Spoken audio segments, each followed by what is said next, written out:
Kurinci 7 FM 91,2 Radio Kota Batik News Interaktif Solutif. Halo, apa kabar? Selamat malam. Ya, gimana kabarnya untuk malam hari ini? Di hari libur ya. Wah, besok sudah mulai aktivitas lagi nih. Ya, tadi ya di perjalanan sampai ke kantor, sampai ke studio dari sepanjang Jalan Jenderal Sudirman ya, dari arah Semarang menuju ke Jakarta ini terpantau ramai padat merayap. Ya, banyak mobil, banyak angkutan besar yang melintas di Jalan Jenderal Sudirman ya, yang menuju ke arah barat. Dan memang ya, saat ini memang ada perbaikan saluran di sekitaran Jalan Jenderal Sudirman di dekat-dekat dengan Pasar Grogolan Lama atau jembatan. Kemudian kalau setelahnya itu rame lalu lintas nih kayaknya ya. Ya, memang padat nih. Namanya ini ya, liburan kali ini nggak disia-siakan, ya dimanfaatkan betul oleh setiap orang untuk berlibur, benar-benar berlibur ya. Mumpung ya, ya karena kalau yang liburnya katakanlah hari kerjanya 5 hari kerja, berarti kan mulai libur dari hari Sabtu, Minggu, Senin. Wah, lumayan tuh. Jadi Jumat biasanya sudah pada mulai sudah pada mulai istilahnya mudik atau misalkan pulang kampung. Kemudian hari malam ini nih kayaknya lagi rame-ramenya untuk kembali ke daerah ataupun tempat beraktivitas. Mungkin yang dari Jakarta ya, atau yang dari kota-kota lain ya, yang saat ini sedang melintas di Kota Pekalongan ya, selamat melintas Kota Pekalongan dan tetap jaga keselamatan bersama ya, utamakan keselamatan bersama di perjalanan, selama di perjalanan ya. Baik, menemani Anda dalam kebersamaan Halo Kota Batik ya, melanjutkan kebersamaan kita di Halo Kota Batik ya. Saya Ribut Tawandi kembali hadir untuk menghadirkan berbagai macam atau berbagai aneka informasi yang tentunya menarik untuk Anda simak, dan pastinya Anda juga bisa bergabung di sini di 0285424474 ataupun melalui WhatsApp di 0855420912. Nah, silakan Anda manfaatkan dua layanan komunikasi kami untuk berbagi informasi, barangkali ada kejadian tertentu atau kejadian apa gitu ya, atau mungkin ada kegiatan apa nih di lingkungan Anda, boleh diinformasikan di sini, atau juga ingin menyampaikan keluh kesah seputar layanan publik, boleh saja ya Anda sampaikan di sini di FM 91,2 Radio Kota Batik News Interaktif Solutif. Siapa tahu kami juga bisa bantu Anda untuk menyampaikan informasi dari Anda, menyambungkannya dengan pihak-pihak terkait. Oke ya. Baik, saya tunggu informasi dari Anda. Nah, tapi balik lagi nih ke informasi. Ini ada satu hal yang menarik ya. Kira-kira ya, pernah nggak sih dalam kehidupan kita ini ketemu dengan orang yang bertato? Nah, kira-kira apa gambaran Anda tentang tato? Wah, ada satu artikel menarik ya. Kalau kita mendengar kata tato ya, biasanya pikiran kita itu melayap ke sosok kriminal, penjahat atau pelaku kejahatan, mungkin mafia, mungkin juga preman dan lain sebagainya. Namun di beberapa tempat di dunia, tato ini ternyata memiliki nilai-nilai tersendiri. Ada yang dibuat melalui upacara tradisional tertentu. Nah, salah satunya yang diliput oleh I Gede Agung Yudana, seorang wartawan intisari, yang memaparkan dalam tulisannya dengan dipadu dengan tulisan Rudi Haryo Wijono dari Samarinda dan juga Jumaldi dari Padang. Nah, dalam penelusuran intisari ada satu hal yang menarik. Mayat seorang laki-laki yang sekujur tubuhnya penuh dengan tato Kamis pagi ditemukan masyarakat di persimpangan Jalan Perkebunan Gunung Mas sekitar 100 meter dari Jalan Raya Puncak Kabupaten Bogor. Nah, mayat ini terbungkus dalam karung dan korban tersebut diperkirakan berumur 30 tahun dengan tinggi 160 cm dan muka bulat, rambut gondrong lurus. Tangan kirinya bertato gambar orang Indian yang di bawahnya tertulis Alex Benny. Nah, di tangan kanan bergambar trisula, pistol, jangkar, dan tulisan Ida sayang. Nah, sementara pada kaki kiri bergambar senjata api panjang, dada kanannya digambari burung Garuda terbang, sementara kaki kanan tertulis di sana tato rela. Ya, ini sebuah berita yang pernah dimuat di Kompas tanggal 24 Juni 1983. Ya, bertahun-tahun yang lalu berita macam tersebut ya, ini termuat di Kompas dan begitu sering kali mengisi halaman surat kabar ataupun majalah berita. Waktu itu para Petrus atau penembak misterius merajalela membasmi penjahat dan residivis yang hampir semuanya bertato. Sampai-sampai orang yang biasa bertato ikut-ikutan meriang, takut kena peluru nyasar. Apalagi buat tukang ngompas, tukang ngutip uang keamanan dalam tanda kutip ya, termasuk pencuri ataupun perampok. Bahkan para narapidana bertato yang terkurung tembok tinggi lembaga pemasyarakatan juga tak mampu menahan rembesnya rasa takut gara-gara tato itu.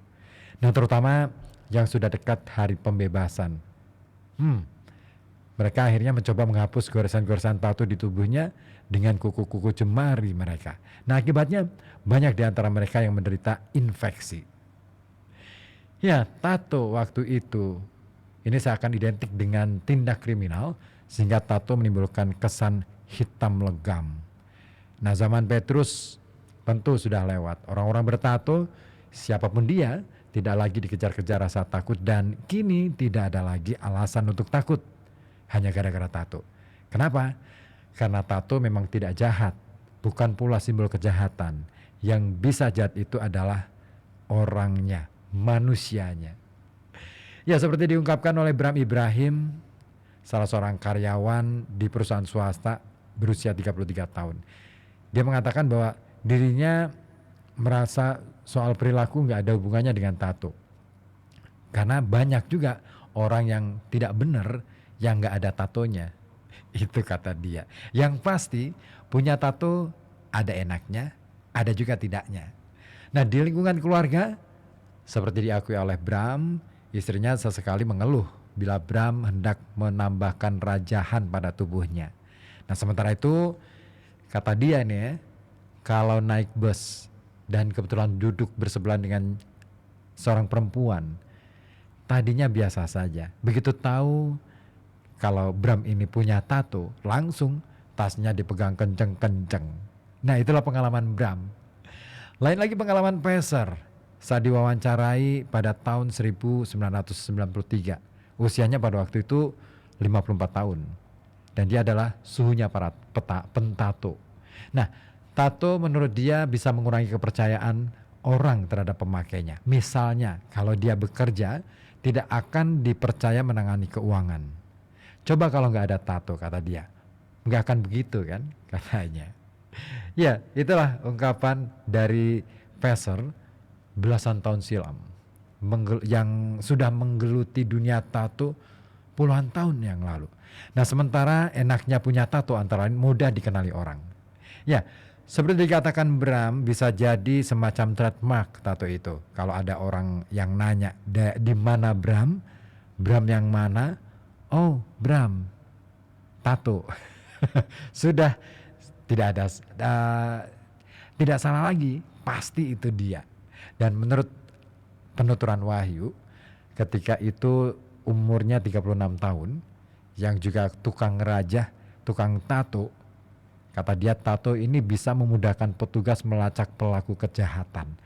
Asal mengenali ciri-ciri tato pada pelaku kejahatan, pihak yang berwajib bisa minta bantuan pentato untuk melacak tempat tinggalnya. Karena biasanya pentato tahu persis identitas kliennya. Jadi tato ini ternyata bisa pula untuk mempercantik wajah, ya. Bahkan umpamanya nih dengan bikin tai lalat, terus kemudian mempertebal alis atau permak alis yang rusak, ataupun menghilangkan kesan, maaf ini, botak di kepala. Bahkan menurut Peser, belang-belang putih bekas luka operasi atau luka bakar di wajah bisa dimuluskan kembali ya dengan tato yang sewarna dengan kulit. Yang ini populer disebut sebagai tato salon. Nah, itulah ternyata ya tato, fenomena tato. Menarik juga nih untuk kita obrolkan di sini. Silakan yang ingin berbagi komentar boleh dong di sini melalui saluran telepon 0285424474 ataupun melalui WhatsApp di 0855420912. Ya, bicara soal tato memang banyak kesan, banyakan ya kesannya negatif. Tapi apakah seperti itu? Oke. Tapi itu dia. Lepas dari enak tidaknya, menguntungkan atau merugikan, tato oleh sementara orang termasuk Bram, Peser dan juga Wahyu dianggap sebagai sesuatu yang sebenarnya adalah karya seni. Untuk bisa membuat tato yang indah, seseorang setidaknya harus memiliki jiwa seni. Syukur-syukur kalau punya latar belakang pendidikan formal seperti Wahyu yang lulusan sekolah seni rupa. Sebab pada dasarnya membuat tato sama dengan menggambar bentuk, tahu cara menarik garis lurus dan lengkung. Nah, selain itu juga diperlukan kreativitas. Ya, jadi tidak semata-mata menjiplak. Nah, gambar yang diabadikan di tubuh mereka yang menganggap tato sebagai seni biasanya berupa flora dan fauna yang indah, bukan motif-motif seram seperti gambar tengkorak, kepala bajak laut dan sejenisnya yang sering kali lebih untuk gagah-gagahan atau identifikasi diri. Jadi keindahan tato inilah yang biasanya mampu membuat orang ketagihan ingin menambahkan tato lagi. Jadi seperti diungkapkan oleh Wahyu, karena bosan melihat gambar yang itu-itu saja, maka dia kadang-kala menambahkan pada tubuhnya untuk ditato lagi. Bram yang dada, punggung dan lengan sampai pergelangan tangannya dipenuhi tato pun rupa-rupanya masih ingin menambah lagi. Katanya masih banyak yang kosong, sisain mukanya aja katanya. Dan dia pikir sudah kepalang ada, selain bikin yang bagus, citra masyarakat melihat orang dengan satu tato atau 10 ya sama aja katanya.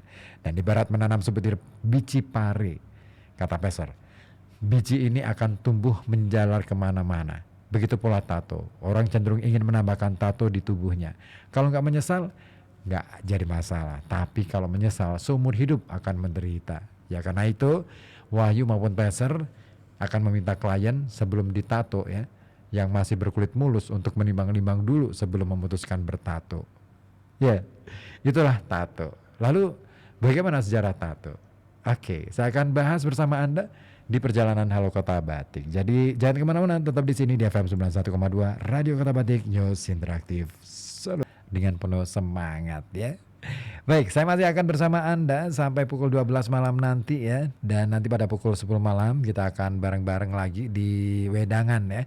Jadi Anda bisa bergabung untuk bercerita apa saja di sana melalui saluran telepon 0285424474 ataupun melalui WhatsApp di 0855420912. Ya, kita masih bahas mengenai tato ini kawan. Ya, ekspresi seni lewat raja tubuh ini ternyata sudah ada sejak zaman dahulu. Gambar-gambar di gua-gua juga menunjukkan tato ini sudah ada kira-kira pada tahun 800 sebelum Masehi. Di Mesir bahkan sudah dipraktikkan sebelum tahun 1300 sebelum Masehi. Nah, buktinya ini ditemukan di pemakaman yang tertinggal di Siberia sejak tahun 300 sebelum Masehi. Lalu Julius Caesar ini melaporkan penduduk asli Inggris terlihat bertato ketika dia menyerbu pulau mereka pada tahun 54 sebelum Masehi. Dan menariknya lagi nih kawan, sebuah catatan sejarah kuno juga menggambarkan kebiasaan bertato ini amat lazim bagi masyarakat Yunani, Gaul, Jerman, dan Inggris kuno. Tapi asal-usul tato ini tidak diketahui hingga kini. Yang pasti kata tato itu sendiri berasal dari bahasa Tahiti, tatu. Nah, menurut penelitian tentang indigenous people di Asia, mulai dari India hingga Jepang, Selandia Baru, dan Polinesia, dari dulunya tersohor adanya tato tradisional yang unik, tidak terkecuali di Indonesia. Nah, tato sejak dulu merupakan salah satu perwujudan karya seni rupa yang tradisional dan tidak dapat dipisahkan dari beberapa etnik di Indonesia. Ada beberapa pakar antropologi yang memperkirakan praktik tato ini dikembangkan dari menggambar wajah pada wajah dan tubuh, mungkin hiasan, tanda status, atau juga perlambang mendapatkan kekuatan magis.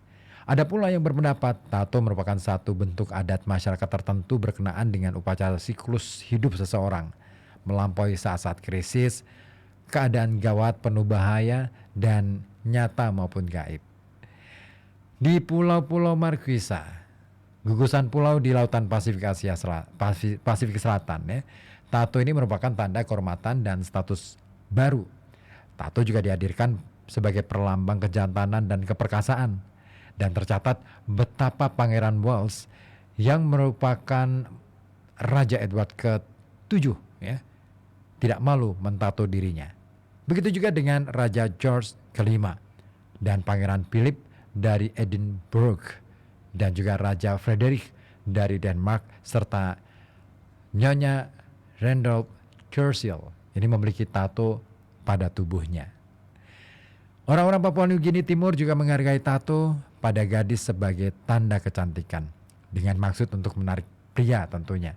Begitu juga dengan wanita Myanmar yang menorehkan tato di antara kedua mata dan di bibir, sementara wanita Truckese di Mikronesia tato itu dipasang di pahanya. Nah, di Jepang sampai periode Meiji saat tato dilarang ya, wanita-wanita Okinawa dan Ainu biasa mentato punggung tangan dan bibir sebagai tanda mereka telah dewasa atau telah menikah. Ya, tato pada wanita Eskimo dari Kanada Arktik ya, yang berupa garis-garis pada dagu, ini juga untuk menunjukkan usia yang memungkinkan menikah. Nah, sementara pada abad keempat, nelayan Jepang yang mencari ikan dengan menyelam ternyata juga mentato tubuh supaya terhindar dari setan laut katanya. Itu mitosnya. Dan masyarakat Yapese di Mikronesia, Kamboja dan juga Cina ternyata juga percaya bahwa tato memiliki kekuatan magis melawan roh jahat. Nah, soal benar tidaknya memang sulit dibuktikan. Nah, bagaimana dengan Bram? Ya, Bram yang pecandu tato itu tidak percaya masalah mitos itu tadi. Menurutnya nggak ada sih magis-magis apaan gitu. Dan sementara Wahyu itu berpendapat lain. Dia masih mengatakan mungkin saja. Dan ini berdasarkan pengalamannya diminta mentato seorang eksekutif muda berupa titik sebesar kacang kedelai berwarna merah beberapa sentimeter di bagian pusar. Dia menduga ada maksud tertentu dari pentatoan itu. Bahkan Peser mengaku sering mendapatkan kabar orang yang bertato jatuh miskin lantaran tato naganya tidak utuh, cuman kepala katanya. Dan menurut kepercayaan sementara orang, gambar naga yang tidak utuh bisa menimbulkan kesialan. Begitunya ya. Lalu bagaimana dengan etnis di Indonesia menanggapi tato tersebut? Ya memang ya di beberapa etnis di Indonesia tato lebih memiliki nilai budaya ketimbang nilai lainnya. Seperti pada masyarakat di daerah Belu, Nusa Tenggara Timur yang mengenal seni rajah yang upacara pembuatannya disebut hedi.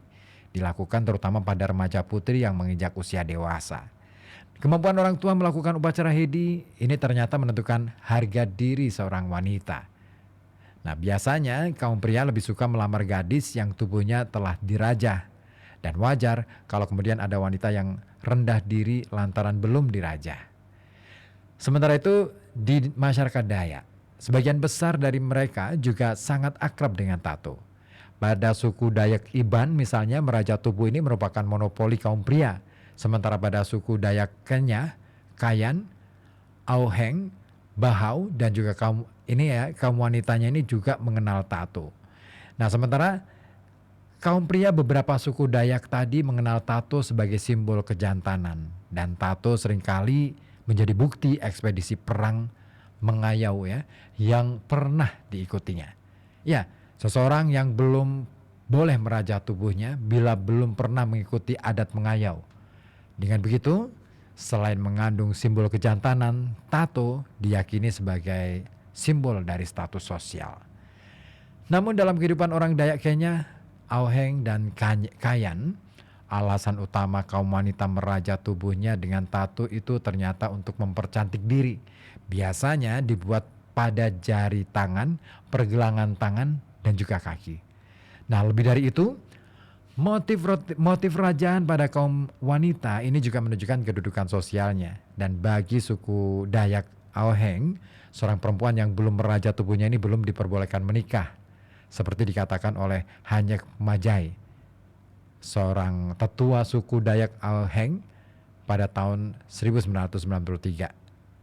Nah, menurutnya meraja tubuh pada wanita Dayak Auheng dilaksanakan dalam satu upacara khusus. Di Mentawai, sebuah kepulauan di pantai barat Sumatera, sekitar 150 km dari Padang, Sumatera Barat, rupa-rupanya tato juga merupakan busana abadi yang dibawa sampai mati. Titik misalnya merupakan titik ya, dengan demikian sebutan mereka untuk tato ya. Ini merupakan busana dalam tanda kutip khusus di samping pakaian lainnya seperti kabit penutup aurat pria yang terbuat dari kayu, keliu, dan juga lepet yang terbuat dari dedaunan bagi wanita. Nah, tato pada orang Mentawai ini merupakan salah satu unsur penting dalam inisiasi tradisional. Juga menjadi tanda kedewasaan pria dan wanita yang melibatkan kegiatan ritual yang dinamakan punan. Dan perkawinan tradisional di Mentawai ini dapat terlaksana setelah kedua mempelai secara adat telah cukup mendapatkan tato. Wah, jadi harus ditato dulu ya. Nah, hanya saja nih kawan ya, tradisi merajat tubuh pada etnis-etnis di Indonesia tadi sekarang sudah mulai surut. Pada suku Dayak misalnya, tato tradisional ini tidak lagi ditemukan pada mereka yang berumur 35 tahun ke bawah. Ini juga terjadi di Mentawai. Di sana cuma sekitar 10% penduduk yang masih bertato. Seperti diungkapkan oleh Batok Majai, sebenarnya hanya merupakan alasan praktis. Dan menurutnya, orang tua tidak lagi menganjurkan anak-anaknya merajat tubuhnya karena dianggap dapat menyulitkan pergaulan di kemudian hari. Dan menurutnya, bisa saja tato dilestarikan, tapi bukan lagi ditorehkan pada kulit orang, melainkan berupa ukiran atau lukisan khas Dayak.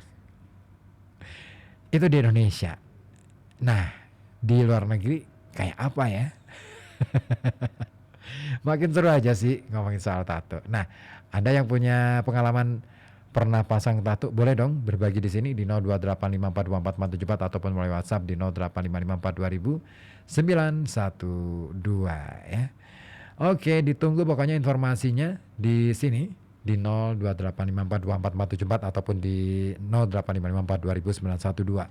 Ada Bunda Syafa di Pagi Putih ya. Kesan pertama lihat orang bertato, mohon maaf, bandel, dunia malam, pergaulan bebas, cenderung premanisme gitu ya.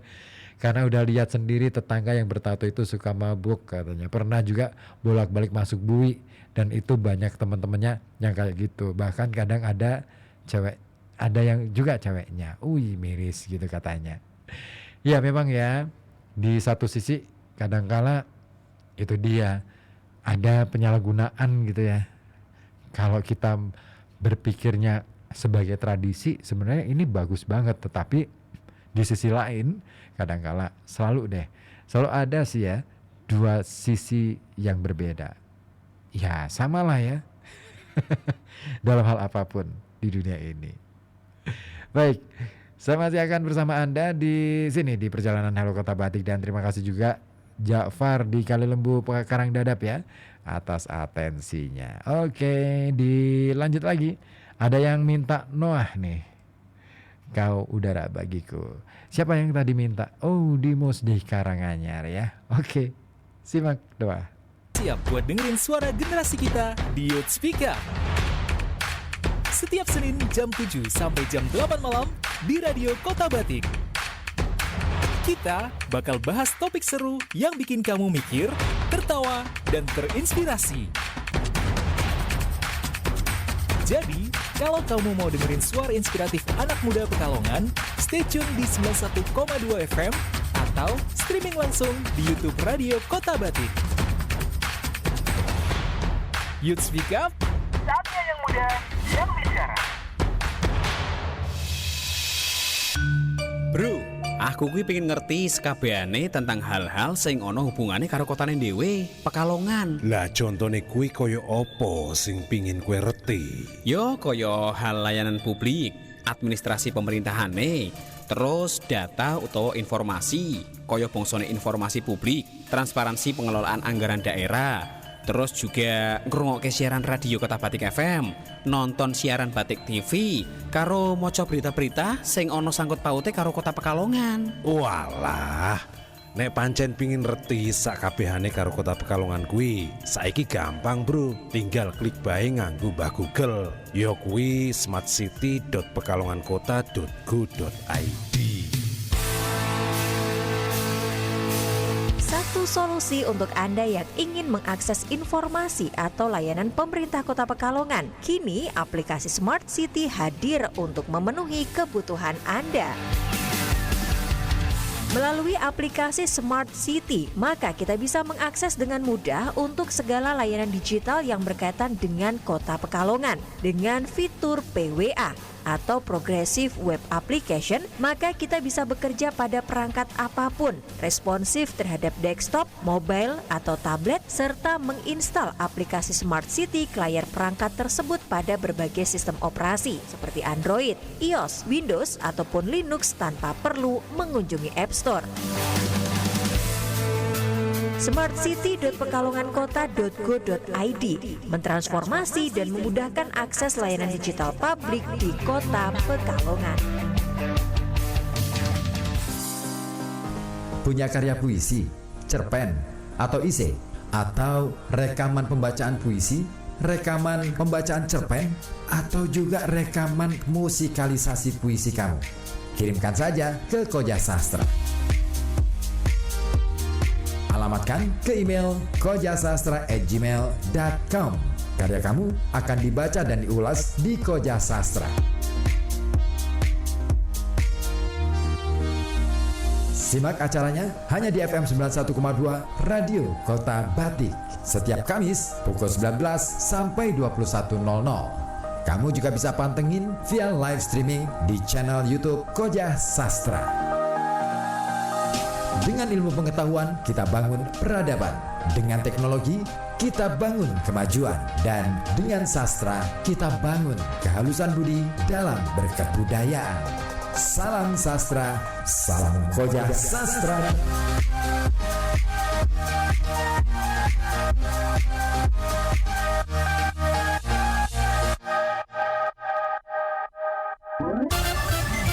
FM 91,2 Radio Kota Batik.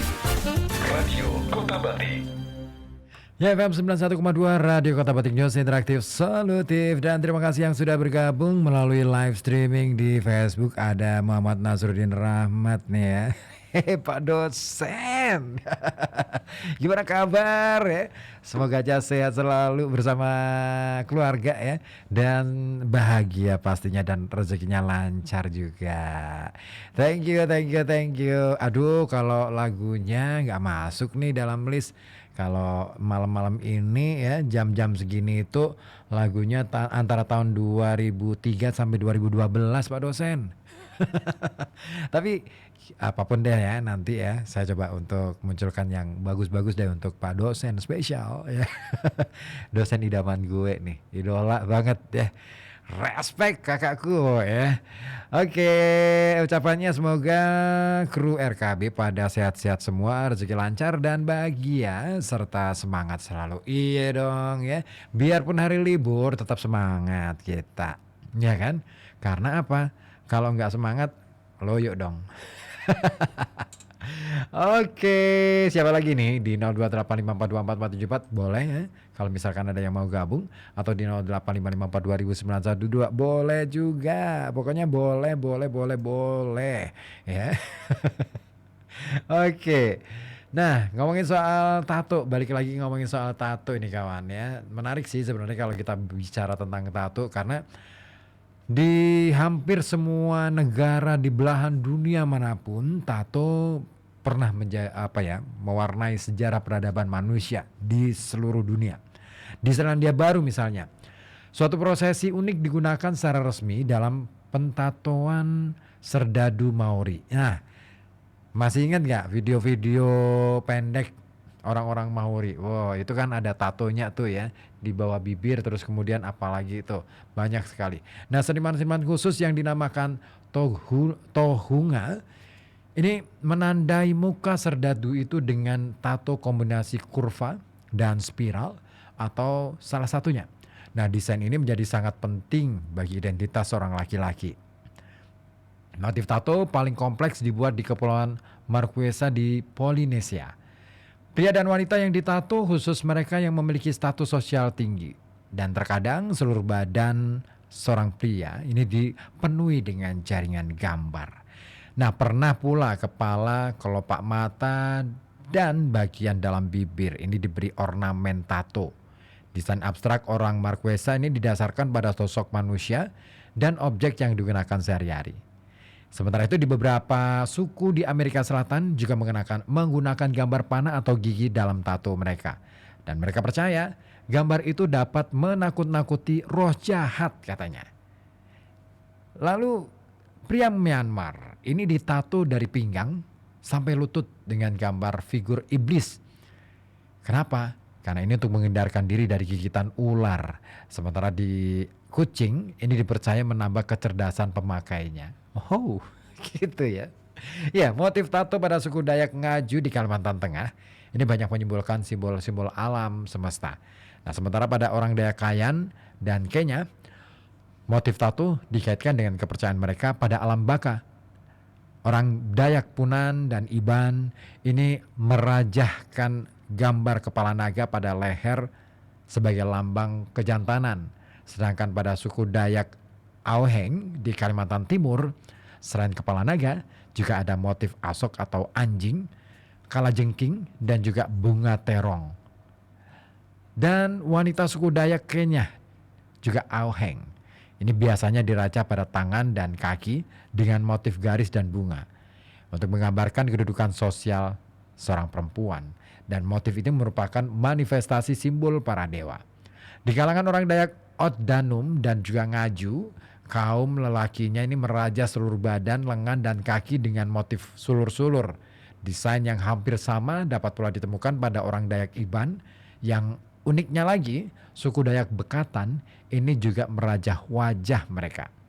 Nah, sementara kaum perempuan Dayak Kenya, Modang, dan Kelabit merajah pada lengan, tungkai, tangan, dan kaki dengan motif sulur, batang, segitiga, naga, dan wajah roh atau dewa leluhur mereka.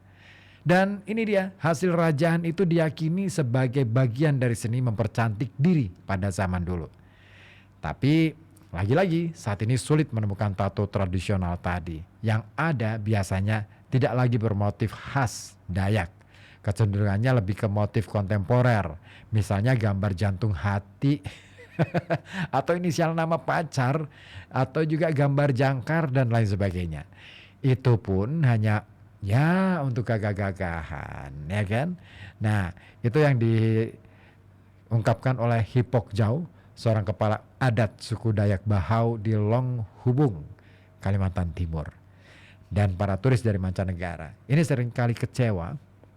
Kenapa? Karena mereka tidak lagi menemukan sosok orang Dayak yang penuh tato tradisional. Padahal menurut bayangan mereka ketika hendak datang, ya hendak berkunjung ke Kalimantan atau ke pedalaman, masuk ke pedalaman dan bertemu dengan atau menemui orang Dayak, mereka itu berpikir bahwa orang Dayak ini masih menghiasi tubuhnya dengan raja tradisional itu. Ah, gitu ya. Iya ya. Orang-orang barat itu kadang-kala memang sukanya yang orisinil, ori-ori gitu. Kitanya aja sih kadang-kala suka terpengaruh oleh budaya mereka. Gimana coba? Ya nggak sih? Jangankan soal tato, soal gamelan aja deh. Coba deh orang Jawa yang masih bisa main gamelan di Pekalongan. Kira-kira ada berapa biji? Ada berapa banyak? Nah, tidak banyak kan? Nah, sementara kita lebih seneng nonton orang bule main gamelan. Gimana sih? Udah deh. Nanti ketemu lagi di perjalanan wedangan ya. Ini nih ada yang mau ganti lagu ya dari Mas Dr. Nasruddin Rahmat ya. Mintanya padi. Oke deh. Oke. Kalau ini aku bisa nih kayaknya nih. Ada sih kayaknya ya. Padi menguning gitu ya. Menanti sebuah jawaban. Oke deh. Langsung aja diputar untuk kesempatan malam hari ini. Spesial untuk abangku sayang Muhammad Nasruddin Rahmat di daerah mana sih? Bojong ya. Masih di sana? Atau masih di dalam perjalanan nih? Apa ini? Kasih kabar dong ya. Oke, ditunggu kabar-kabar yang lain. Silakan Anda bisa hubungi kami di 0285424474 ataupun melalui WhatsApp di 0855420009. Ya, terima kasih juga yang sudah bergabung lagi. Ada Bu Ainun Mardiah nih di sesi. Selamat malam katanya, nyimak topik malam ini. Topiknya agak serem ya. Iya sih, kalau dalam perspektif yang umum agaknya sih memang begitu. Tapi dalam perspektif budaya, dalam perkembangan budaya, sebenarnya masalah tato bukanlah sesuatu yang mengerikan. Nah, kesan ya, kembali lagi pada kesan. Segala sesuatu, apapun itu pasti ada kesan negatif, ada kesan positifnya. Kita tidak bisa hanya melihat dari satu sisi saja, tetapi kita perlu membaca lebih lengkap lagi mengenai kesan-kesan itu tadi. Ya, makanya penting kita untuk melengkapi literasi budaya. Sepakat ya? Terima kasih pokoknya ya, gue Aiden Mardiah. Ditunggu juga komentar-komentar yang lain, ditunggu juga ya atensi-atensi yang lain, informasi-informasi lainnya, baik melalui saluran telepon 0285424474 ataupun melalui WhatsApp di 085542000912. Hanya di sini di FM 91,2 Radio Kota Batik. Ada yang lebih serem lagi sih sebenarnya Bu Ainun ya, kalau kita ngomongin soal yang satu ini nih, seperti dinyanyiin